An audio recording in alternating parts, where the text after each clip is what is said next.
Lakini ukijiamulia, leo hii unaweza kaona kuna watu wana struggle kwenye huduma. Wanapambana sana kwenye huduma walizo nazo au walizoanzisha. Ni kwa sababu Mungu hakuwatuma. Wengine wamejituma. Waona ameenda kusoma chuo cha Biblia. Amejua neno vizuri, maneno kadhaa, namna ya kuwashawishi watu. Amesoma saikolojia ya watu.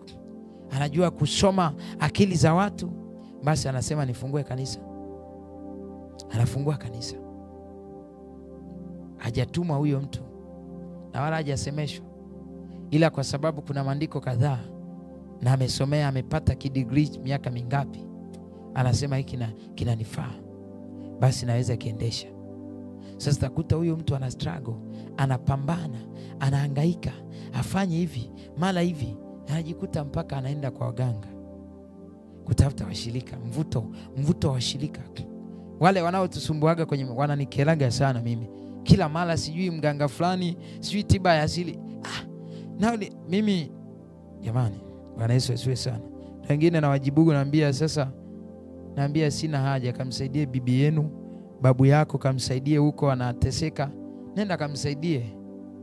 Wewe unaambia wewe una nyota ya mafanikio wakati waganga unakuta wanalala kwenye vijumba vya ovyo, alafu anasema wanakusaidia. Wanakusaidia nini? Wameshindwa kujisaidia wao, walale pazuri, wajenge nyumba nzuri, alafu wewe waje wakusaidie. Bwana Yesu asifiwe sana. Kwa sababu gani?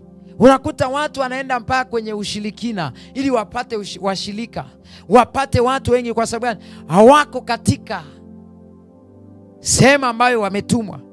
Kwa hiyo kinachotakiwa, kinachofuata, wanatafuta, wanajigaramikia wao wenyewe. Wanapambana wao wenyewe kuhakikisha waweze kusonga mbele. Lakini kama ni Mungu amewaagiza, Mungu lazima apambane, atetee kazi yake. Mungu lazima atetee kazi yake. Lazima atetee kazi yake. Bwana Yesu asifiwe sana. Tuko katika kutafakari mistari hii ambayo tumesoma. Yohana Mtakatifu sura 17 mpaka 20. Bwana Yesu asifiwe sana. Anasema kwamba neno lako ndiyo kweli, na kwa ajili yao najiweka wakfu mwenyewe. Yesu mwenyewe alijiweka wakfu kwa ajili yetu, ili sisi tufanyeje? Tutakaswe na kweli. Yeye mwenyewe kajiweka nini? Kajiweka wakfu, ili sisi tutakaswe na nini? Tutakaswe na kweli. Jiulize, kinaweka wakfu kitu fulani kwa ajili yako, ujue namna gani wewe ulivyo wa thamani, uelewe namna gani ulivyo wa thamani. Sasa kwa nini wewe usitembee, usikubali kutakaswa na hiyo kweli? Kwa nini usikubali kutakaswa na hiyo kweli? Na ili ya kwamba kuna mwanaume ambaye amejiweka wakfu kwa ajili yako, utakaswe na kweli. Bwana Yesu asifiwe sana. Kuna mwanaume amejiweka wakfu ili wewe utakaswe. Lakini hakuishia hapo maombi yake. Akamalizia kwamba wala si hao tu ninaowaombea. Maana yake sio sisi tu ambaye anatuombea. Sio sisi tu anataka tutakaswe na kweli, lakini anasema ya kwamba lakini na wale watakaoniamini kwa sababu ya neno lao. Maana yake nini? Wale watakaoamini kupitia hiki ninachokisema. Ikiwa mimi nimetakaswa katika kweli na ninaisema kweli hii, basi anayesikia lazima na yeye atakaswe.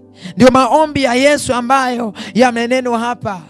Ndio maana usifurahie ya kwamba nina watu wengi, bali furahia kwa sababu kuna watu wametakaswa na kweli kupitia wewe. Rika shanda rama sikindi mu. Sio kama kuna mtu mmoja anaelewa kile ambacho Roho Mtakatifu anatufundisha hapa. Unakuta mtu anashangilia, anafurahia kwamba na washirika wengi, nina watu wengi, nimezungukwa na nyomi za watu, basi anafurahia, anaona raha. Sasa jiulize, au pamoja na kusanyika kote, kuna wangapi wametakaswa na kweli kupitia wewe? Kwa sababu ni moja ya maombi ambayo Yesu aliyaomba.